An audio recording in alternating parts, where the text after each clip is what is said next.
Yeah, what's up, kings and queens? We're back again, and as usual, we're going to the mirror cases to see what sense can we make out of it. Now, the course to be in recess for the whole of December. It's back. We're going to talk about the case. Now, before we do all of that, please like and subscribe, hit that notification bell so that when we drop more content like this, you are in the loop. Let's get into it.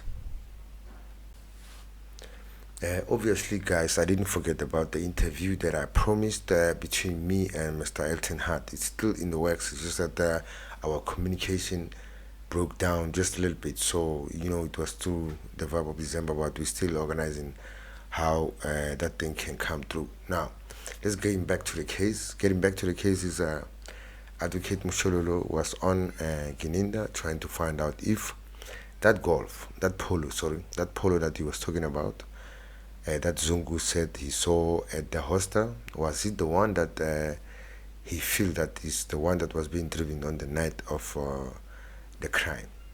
Now, Ginindza couldn't be sure of that, obviously, because he doesn't have any proof of that. The only proof, the so-called proof that he's talking about, is that the traffic fines, the offense, the fine that was found out from that other golf, that other polo that was being talked about, it was the one that was claimed to have committed the crime. Yet he is not sure, but that polo of the traffic fine is the one that was claimed to be the one that belongs to a car hire or a car company, something like that. Now, I'll have to read my notes because I'm a little bit rusty. It's been a while since we presented, but I think I'm coming along nice with it. Now, he also admits that there are no bank records, no transactions that prove that there was any money sent to accused number 5 from Kelly Kumalo, or Kelly Kumalo sending money on the side of Kelly Kumalo. So he is just I don't know what he's basing the contract killing evidence on, or story on, because he's talking about this is a contract killing, yet he can't did like put to bear the bank details, the transactions that support his story. Yet he's talking about the evidence of the statements of hearsay evidence about people talking about money being seen being passing hands at the hostel, blah blah.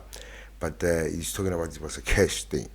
There was no contract. These people are hiding their activities when it comes to criminal activities. But though we know, he's only saying that because he doesn't have the bank transactions that really prove, or the money trail that really says that the money was coming from this side, going to this side. The only money that he was talking about was the in the plastic bag, the photo, the one in the photos.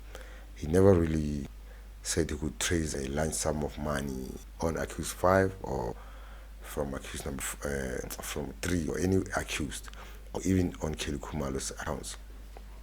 Now, when he is asked where did the instruction of the contractual killing come from, where can it be found in the court, because it says Kelly Kumalo is the one who sent the instruction, so he couldn't himself show us where the instruction could be found. But what he's saying is he claims that those instructions are in the confessions, those confessions that by the accused, those instructions are there for Kelly Kumalo to those guys.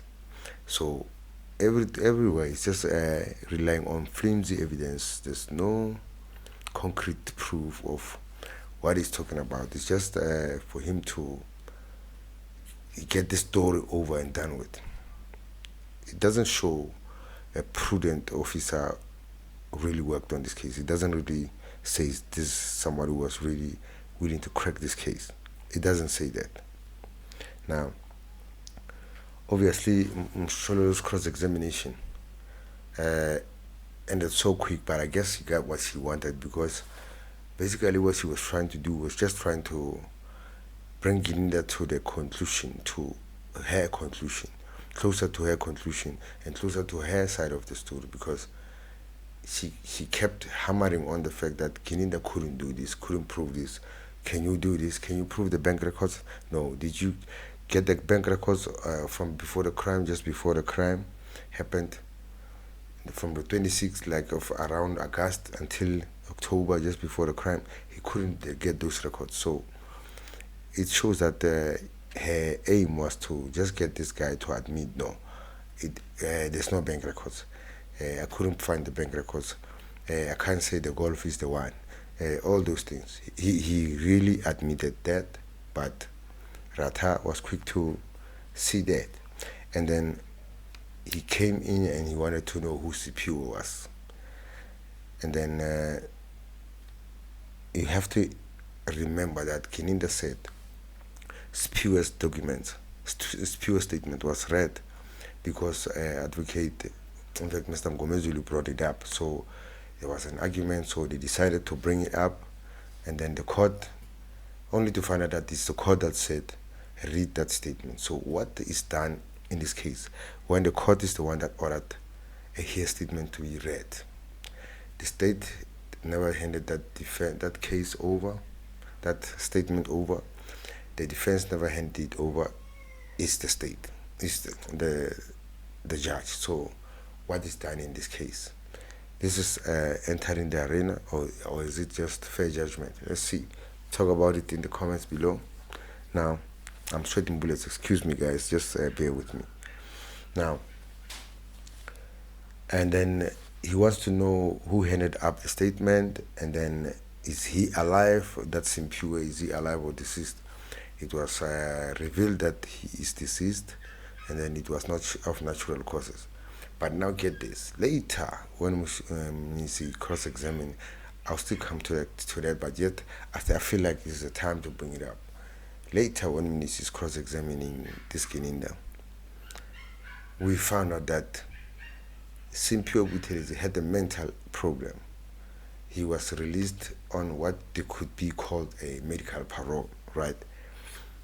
This is what accused number 3 claims.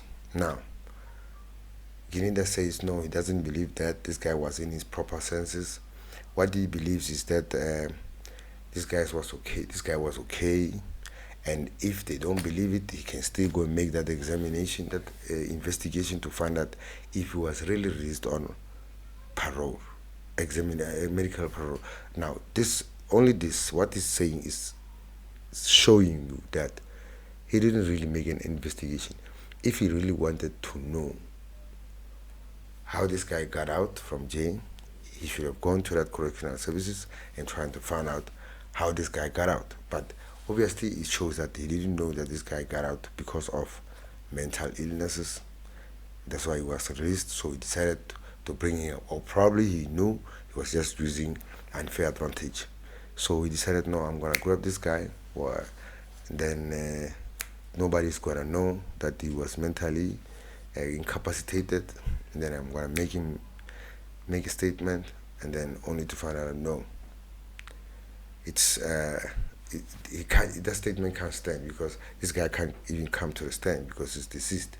And remember that those accused, when this case started, they said that Ginindza came there to search for Buthelezi. So Buthelezi was the main suspect. Even the statements or the confession of accused number 1, it really points to Buthelezi being the man who is the one who is the main player here. So you can tell that Ginindza put his foot in it. He's grabbing even people who are mentally handicapped and then using them to his own ends, right? So guys, I'm gonna drop another second video on what happened on ENCA. Obviously it was mainly that and other things, so it will come on the second video that I'll do later at night when I'm much more cooler. Right now it's just an intro to my people. I ain't been with you for a while. Please like and subscribe, hit that notification bell so that when we drop more content like this and when we sweat in bullets like this, you are in the loop. Peace.